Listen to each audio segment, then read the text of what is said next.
let's talk about Mencius and his work, the book of Mencius. Mencius was born in the tiny principality of Zhou, a dependency of Lu. He is close to the heartland of Confucianism. He later served at the court of King Xuan of Qi. King Xuan was said to be the founder of the Jixia Academy. The king was evidently prepared to listen to any of the intellectuals of his time. As the patron of intellectuals, King Xuan is prepared to provide Mencius with rank and salary. Mencius participates in the highbrow culture of his day. He tried to give advice on how to rule, but the king is not prepared to take his message seriously. In fact, quote, he never secured a sympathetic hearing, no matter where he went, unquote. The book of Mencius is a compilation of his disciples. Unlike the Analects, the Mencius provides us not only with the isolated aphorisms and sayings of the master, but with a wealth of well-argued discourse as well. The Mencius contains much elucidation of Confucian ideas. These ideas are only touched on in the Analects. Mencius does not want to make manifest a new vision of Confucianism. He just wants to defend his faith in Confucianism. He is prepared to use every tool available to him to defend his position.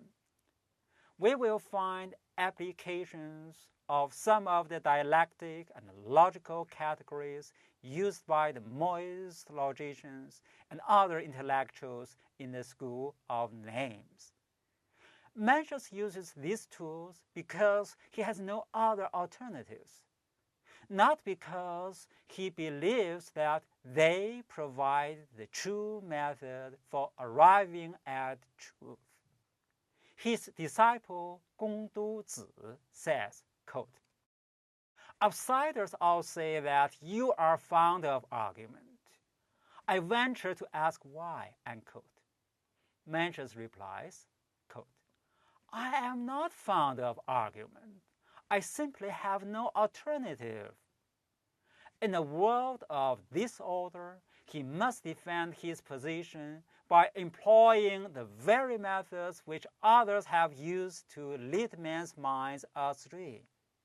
If, in a disordered world, it is easy to use logic and dialectic to lead men astray, the fact is that the same tools have the merit of providing correctives.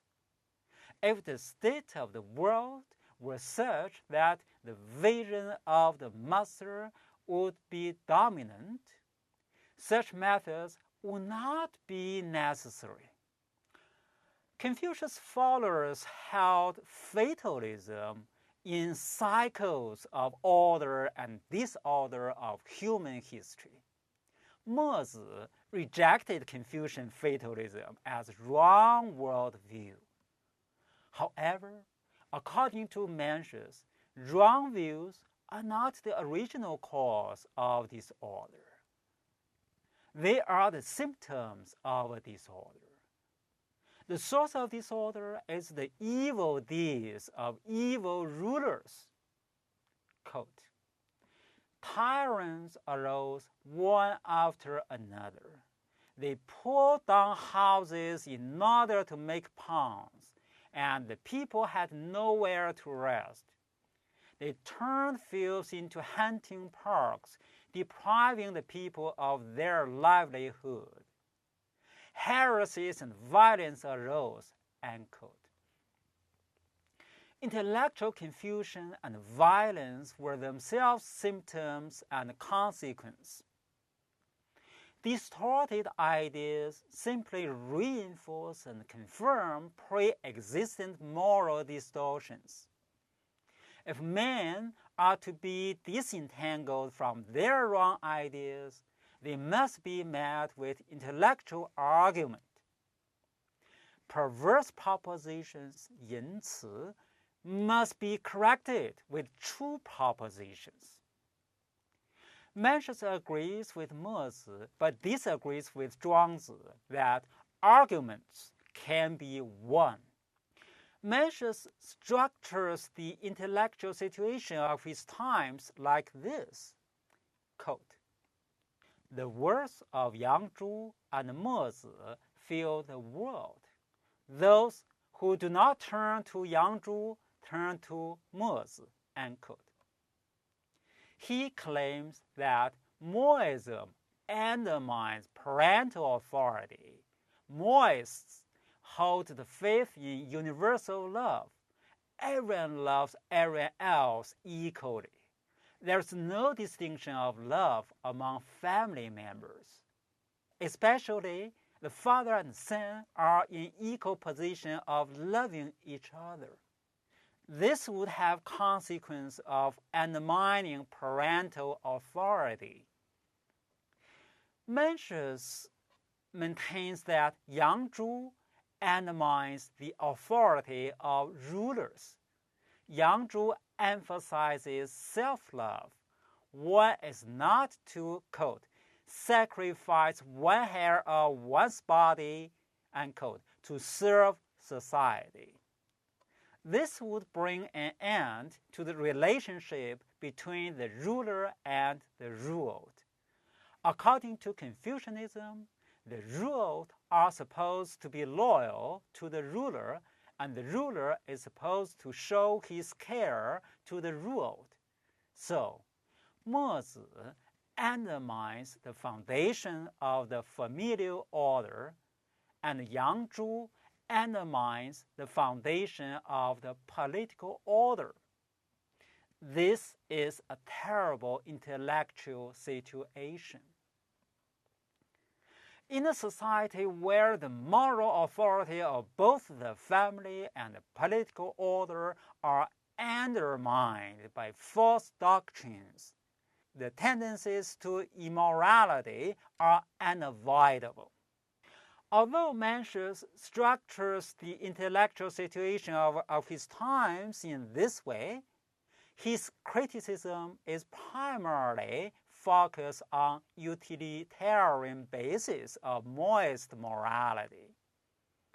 As we have discussed, Mezi's universal love serves the general interest of mankind, and it is this emphasis on interest that becomes a crucial point of attack for Mencius. In the dialogue with Song Xing was Moist, Mencius seems to approve of Song Xing's aim of preventing a cruel war between the states of Chu and Qin. Mencius states, quote, "Your purpose is lofty indeed," unquote. He then vehemently objects to the arguments which Song Xing proposes to use to persuade the kings of Chu and Qin to refrain from war. Song Xing's argument goes like this: war would not be in their interest. The war would greatly impoverish and weaken their people. This would, in the end, weaken their states and diminish their own wealth and prestige. The idea is that when actions detrimental to the general interests of mankind are taken, the more particular interests are, in the end, bound to suffer. According to Mencius, so long as human attention is focused wholly on presumed utilitarian results, no matter how great the results are, people will tend to desire these outcomes for themselves here and now. Mezi argues that the particular interests of individuals or particular groups will be best served when the general interest of the greatest number is served. But it is not true. In neuro, the pursuit of the general interest will constantly disintegrate into the pursuit of particular interests. People will not believe that the satisfaction of their immediate concrete desires will be served by the satisfaction of the long-term general interest. This is vividly illustrated in Mencius' argument with King Hui of Liang. When King Hui first meets Mencius, he says, quote, "You must surely have some way of serving the interest of my state," end quote. At this, Mencius immediately points to the disintegrative effects of focusing on the results, such as the state's security, wealth, and power. If it is legitimate for Hui to sacrifice the state to this goal, why should the great ministers not say, quote, "How can I serve the interests of my family," end quote? And why should the Shi and ordinary people not say, quote, "How can I serve my own interests," end quote? Utilitarian consideration starts from particular interests. It is not the other way around. The difference between Mezi and Mencius is this. To Mezi, selfishness is the commitment to a regard for my own interest or the interests of my immediate group, while justice is the commitment to the common interest of mankind as a whole. To Mencius, the dichotomy is between the commitment to interests, whatever interest, or to humanity and righteousness as motives of action. Mezi's distinction between selfishness and justice does not seem to stand the reasoning. King Hui assumes that he should be able to rely on the loyalty of his ministers and soldiers, even though they themselves may reap no benefits from his wars. Why should they not instead be interested in their own welfare? Mencius' reply to Mezi seems to be like this. It is in the family that the individual learns to act in terms of virtuous motives as ends in themselves, rather than as means to ulterior ends. It's only this capacity of mankind to act in terms of what is right, without regard for consequences, that makes good social possible. Good social consequence can be achieved only if we assume a human capacity for acting in terms of ren and righteousness as ends in themselves. It is only men wholly motivated by the right who can in any long run produce a good society. Mencius' central task is to prove in the face of a doubting world that the achievement of a good society depends wholly on the inherent moral intentionality of good men. This is, of course, Confucius' philosophy of Ren. As with Confucius, Mencius is faced with two questions. One, how humans become good men. Two, how good man's ethical quality can transform the society as a whole.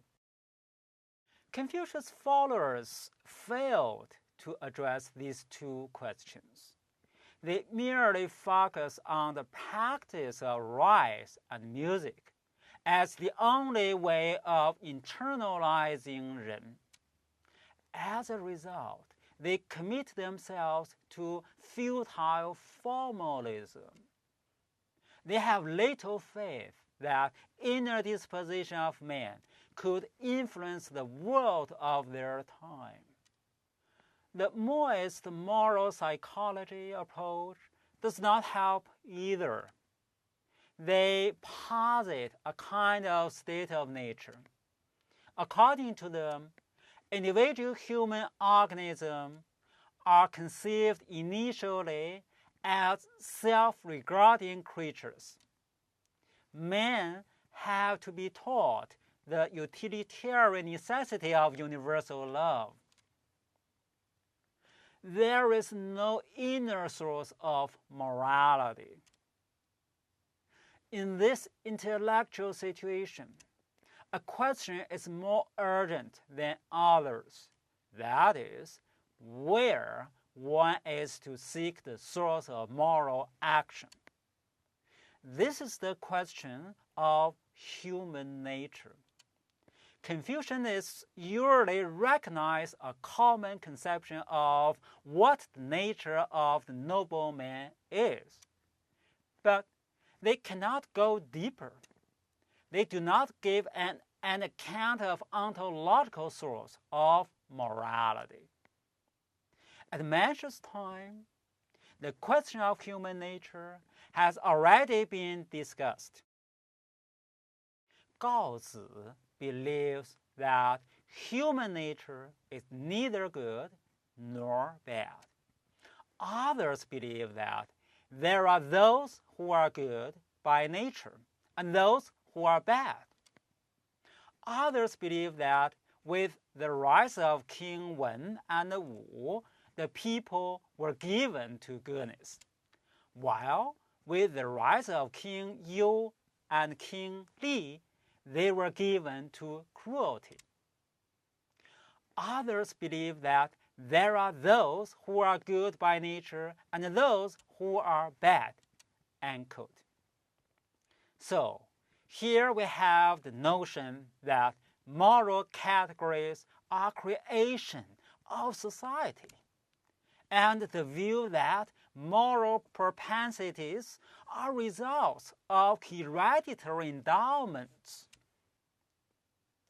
In order to make clear these issues, we have to address the question of human nature. We will see how this is done in Mencius' philosophic anthropology.